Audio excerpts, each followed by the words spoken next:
So what I want to do today is to take you through sort of a journey that I think the call center industry has taken in Canada, and think about some of its consequences, both for the creation of jobs at all, and then for a little bit I'm going to talk less about the quality of jobs, and then I'm going to try and also throw in some thoughts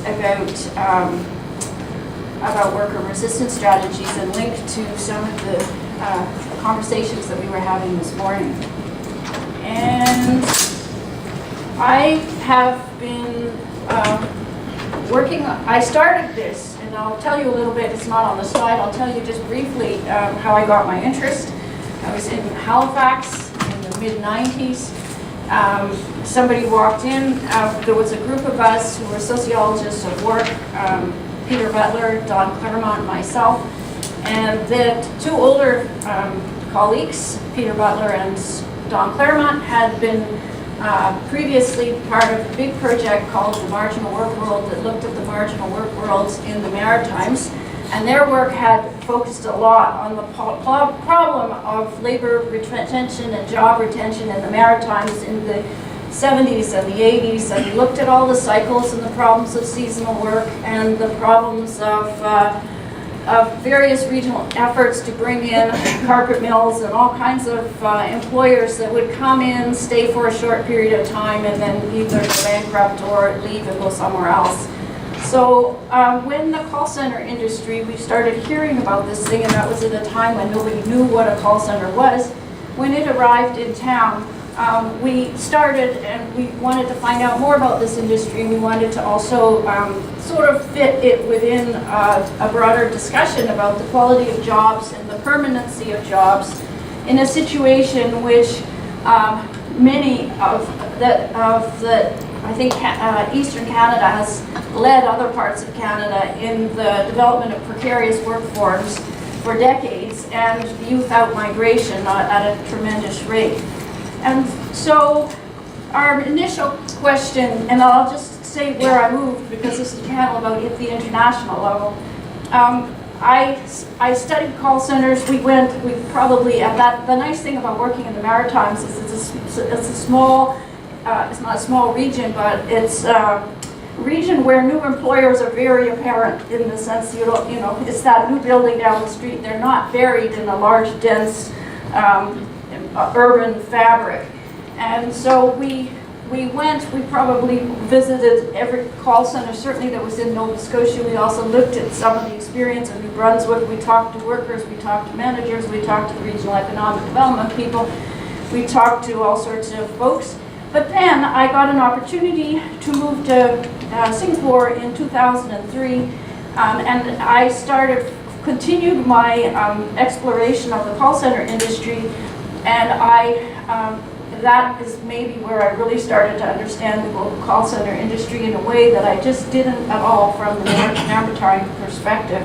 And I traveled with different groups, and I sometimes called it tourism by call centers, and that I've been in call centers and interviewed people in call centers, working the call centers in all sorts of different capacities, and suppliers and consultants and all the rest, in a whole host of Asian countries, including the great big employers in India and in the Philippines, and then the smaller ones in Singapore and Malaysia. I've also been to places like Vietnam and China.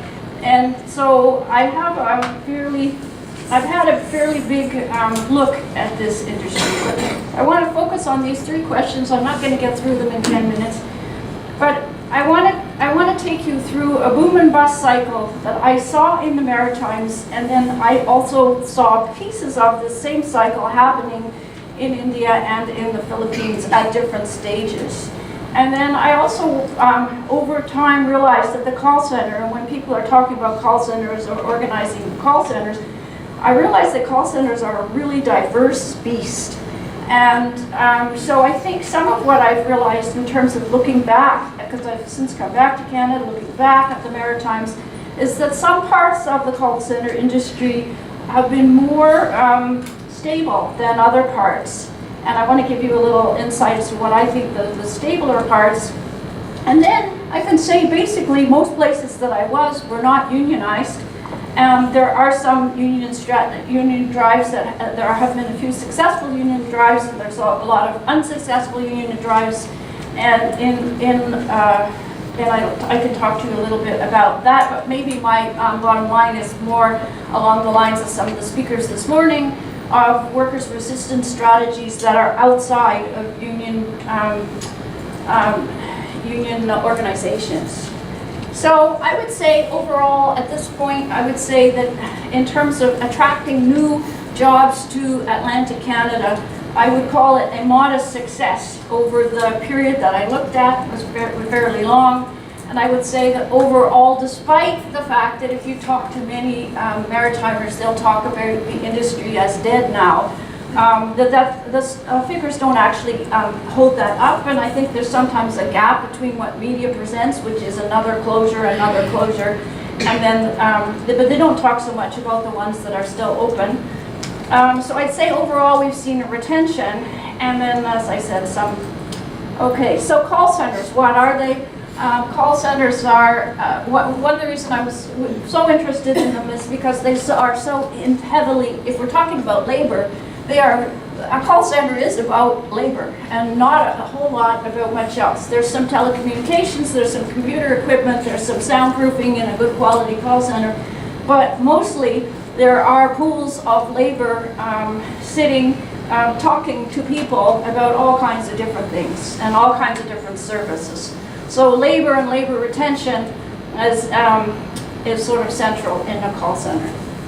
So, okay, what explains job growth, what explains job retention, and what explains job loss?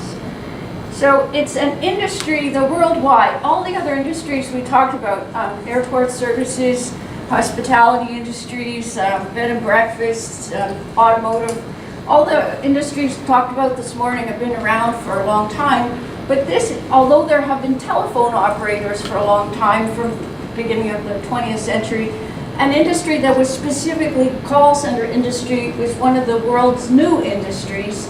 It's a little less new than it was when I started, but it emerged as a specific organizational form in the 1980s. Globally, it's one of the major employers of young people. And it's been estimated that up to 4% of the new labor force entrants globally are working in call centers. And so it's a new, so what's key about a call center is it brings people together into a room. It provides telephones and computers and databases and satellite link technology, and it allows. You've got calls that come in, or you have different kinds. You can classify them in different ways. You've got calls that come in and calls that go out. Whether the calls are coming in or whether the calls are going out, meaning you are calling out, has implications for worker stress and the type of labor process that follows. And so how did they get to Canada? Where they came north. There's a cycle that I've described. Is that this is an American labor, it's an American type of organization. It was a new organizational form put together by changes in telecommunication policy that made the cost of making long distance calls as cheap as the cost of making local calls. And there's sort of two different ways. New Brunswick was slightly different from the other provinces in that New Brunswick, under McKenna, actually went to the US to try and recruit industry for New Brunswick. So they were out in the US saying, we're here, we have a bilingual labor force, we're underemployed, you know, come and visit us, we're wonderful. And so some of the call centers originally moved to New Brunswick as part of a kind of a pull-in. But I think mostly how the call centers got to Nova Scotia, New Brunswick, Prince Edward Island, and Newfoundland was by labor scouts. And a labor scout is a consultant or consultancy company that goes and looks at a region's labor force. It can do it for call centers, it could do it for automotive workers. It goes in advance of locating a something new, and it assesses the quality of the labor pool. It looks at the education level, it looks at the unemployment rates and all the rest. All right, I've now got 5 minutes. So I will zoom ahead, and I will say that there has been a cycle of first arrival in North America, arrival in Canada on the East Coast. And so what I did, one of the things I did is we collected a database. So from the time that we started until 2015, we counted how many call centers were, and so we had our own database. We also had some government statistics. And so we had call centers coming in both from the US. We also had some of them with overcooked and overheated labor markets in central Canada. We had movement into the Maritimes. So basically, when the labor cycle, when labor was short, well, it goes looking for new sources of labor. And so there was this big flourishing between the time we started, when there was a handful of call centers, and then